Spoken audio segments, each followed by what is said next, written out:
Welcome back everyone and to episode 70. So it's been a couple of weeks since the last video. I've been on holiday again, I'm afraid.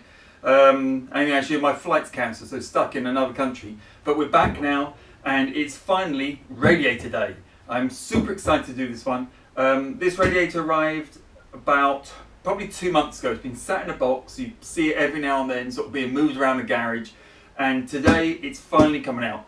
I've just slid it open to have a quick look inside to make sure it's all okay. It is okay. This radiator's been supplied by Radtec. I hunted around for a long time trying to work out what radiator to buy. Their one looks fantastic.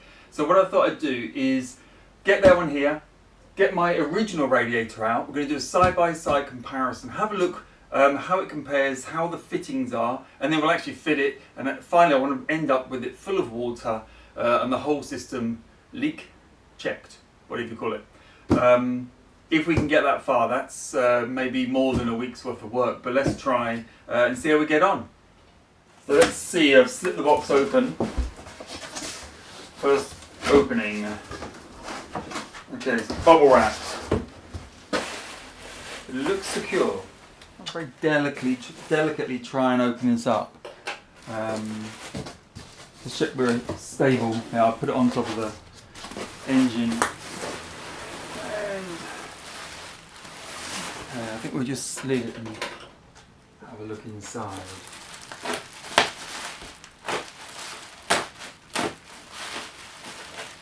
I'll turn the box around so you get a better look.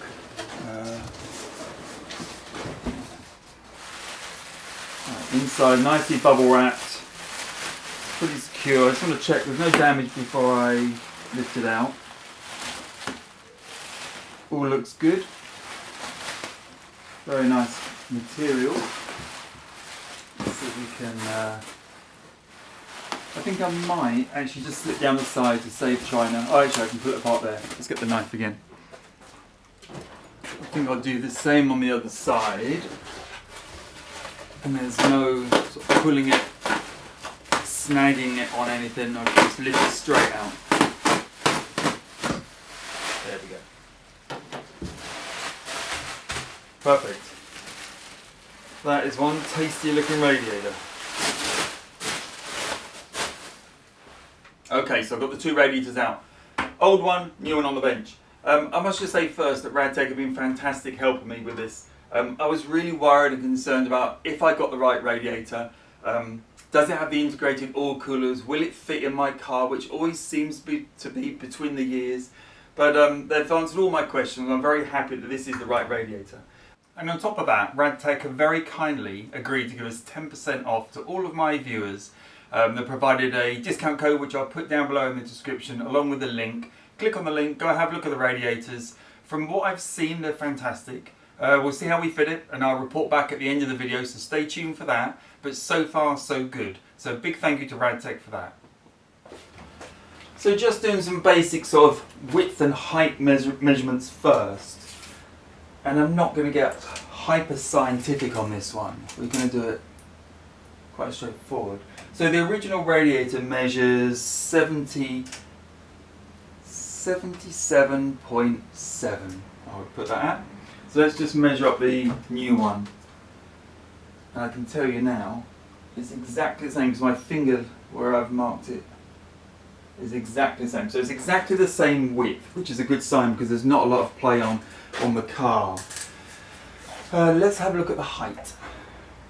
So top to bottom, if I can get that right, it's coming at 44.65. So this is fractionally shorter. This is 44.4. It's about 2 millimeters shorter on the height, which I'm pretty sure that's not going to make a big issue, but we'll check when we fit it. So in terms of its basic, width and height, it's fractionally shorter. Now the actual depth of the radiator is, I've got 60, exactly 60 on the new one, and exactly 60 on the old one. So it's pretty close there. Now the core, I've been told, is 30% larger, which just on visual inspection This one there is, you know, a centimetre lip here, and there isn't on this one. There's much less, so it does appear to be visually to be a bigger core, and I can feel the underside is flush on both.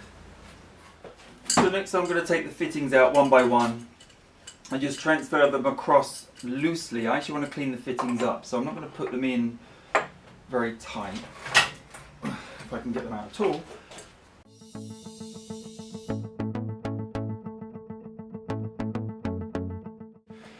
Right, nice easy job today, initially. I'm going to put these fittings in. So I'm using this fuel seal, which is for fuels and oils.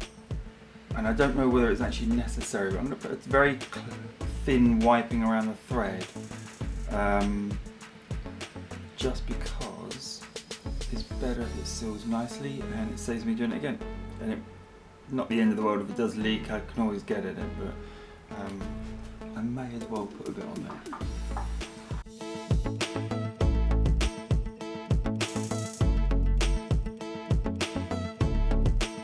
They snug down pretty good actually. You tighten up and it goes hard instantly, so you know there is nothing more to tighten on that.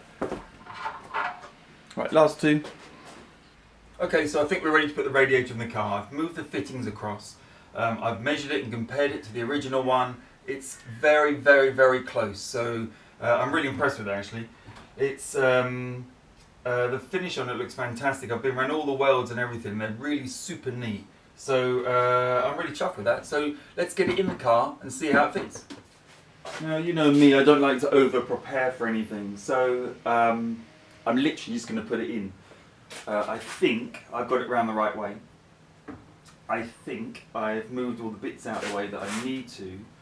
I'm just wondering if I could move that wire, the pipe a little bit better. But we're just going to drop it in, just see what it does. I think. I can't see why I can't just slide it in like that.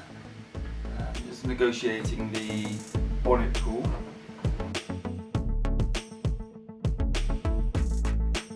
Right then, just to hold this in place, I have these two brackets, which I think are identical. I'm just checking which way around they go.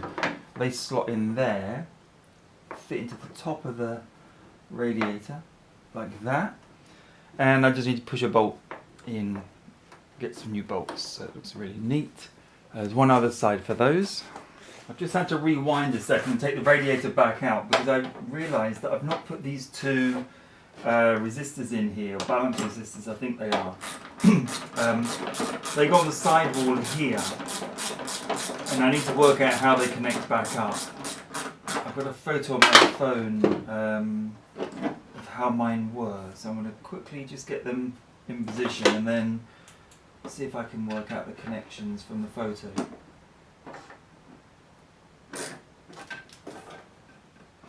Right, after that little interlude to put those balance resistors back on, we are back putting the radiator in. And just to make sure I'm doing this right, around the correct way again, I believe. Trying to do it without ripping the core out each time. I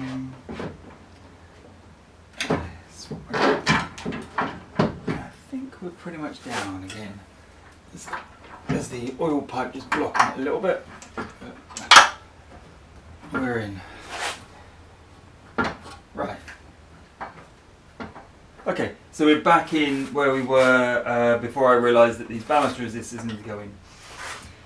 Now what I need to do is connect up the pipes. I'm just pausing while I think a little bit.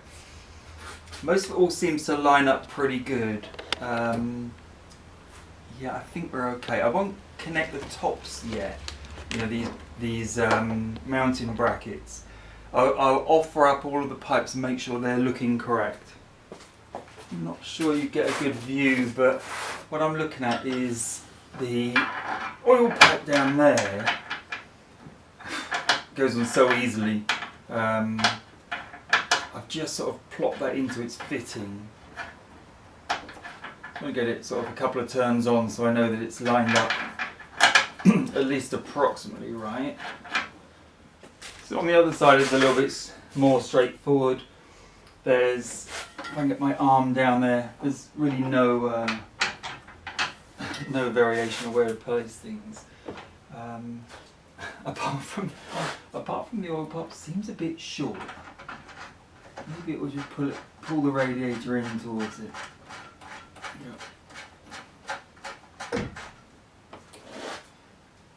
Yeah, that's okay, I think. Okay, so that one's wound on a bit. I can wind this one on quite easily, I think, as well. Let's move that out by a little tiny bit.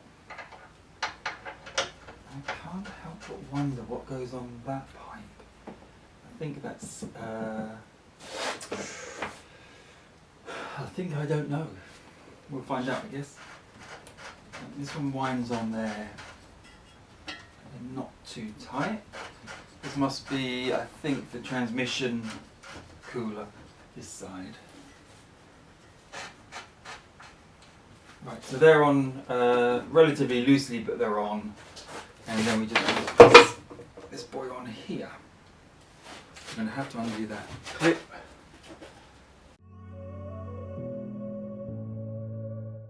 Right.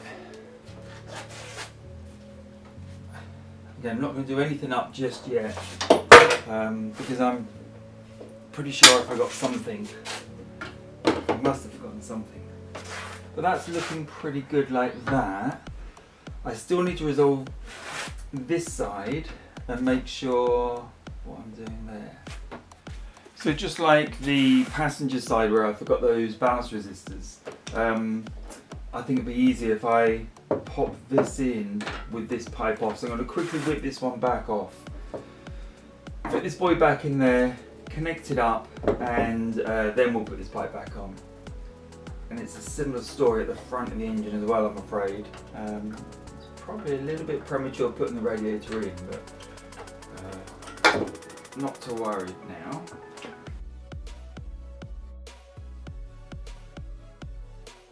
This is another piece of the puzzle back together.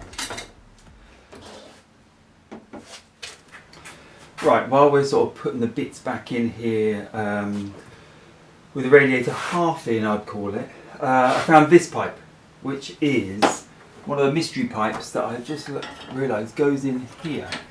So it slides on the top of the, I guess it's the front of the water bridge there.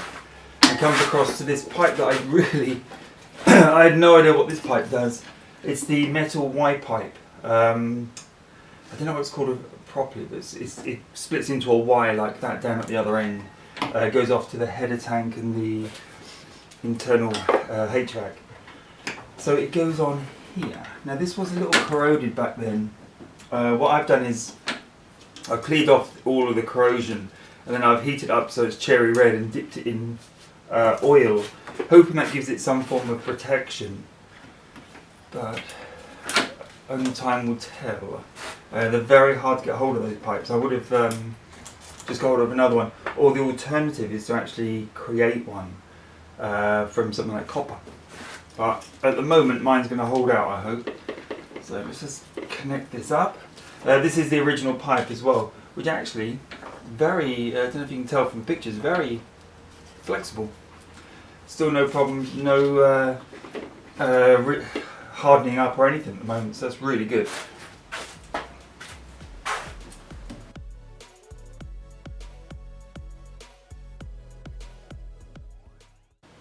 I don't know how much pressure there is in a car cooling system. Interesting to know if anyone does. Right, that looks pretty good. Okay, so it's another mystery pipe back on the car. All these electrical connectors for another day. Yeah, I know that one goes on there, on top of the warm-up regulator. I still need to screw that down onto something, because it definitely doesn't just float there freestyle, but I don't know what yet. I suspect that probably needs to rotate, but we'll have a look at that in a minute. I'll get one of the old videos out. Okay, so we're slowly getting there on the top here. Obviously still HT leads to go on. With lots of little vacuum hoses. Ignition coil comes in. I'm just starting to think about the ignition coil again, but that's fine. Okay, we're getting there. Quick car update, or remote control car. Almost day one I get out there.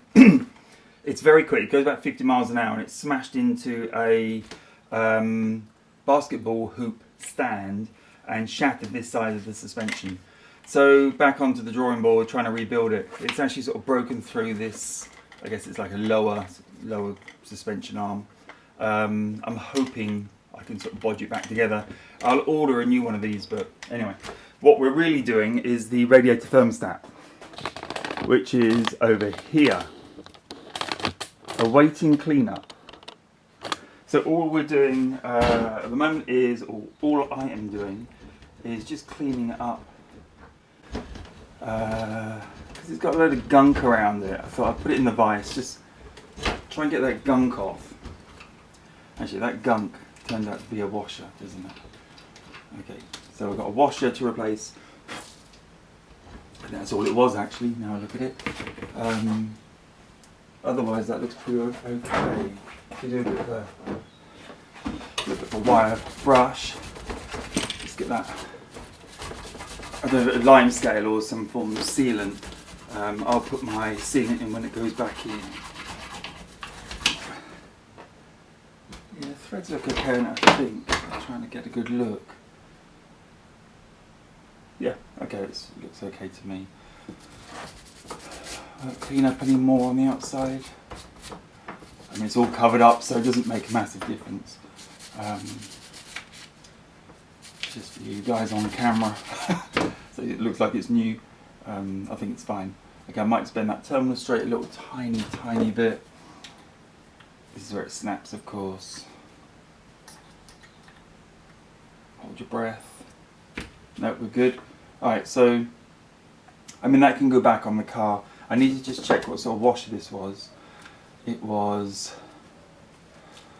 crumbling.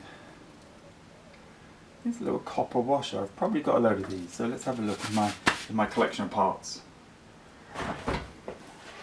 Right, that wraps it up this week. Radiator in, a few more of those mystery pipes are in, the ignition ECU things in, the ballast resistors are in. I still need to actually tighten up the radiator correctly. I've not torqued up at all, and put some fluid in it, some water. I've held off because always in the back of my mind I'm going to discover that I need to put the blah in and I have to take everything back out. So hopefully I don't, and hopefully I'm right, but it's just in there finger tight at the moment. Anyway, big thank you to Radtec. As I say, there's a link down below with a discount code, 10% off. Which is great. Please go check it out. I don't often support people, but they've been really good, helped me a long way trying to work out whether it's the right radiator, so that's my little bit back to them. As ever, thanks for watching. Please click the subscribe button, the like button, leave me comments, tell me what I've forgotten so I can take it back out, and I'll see you next week. Actually, I'm away next week, so it'll be the week after.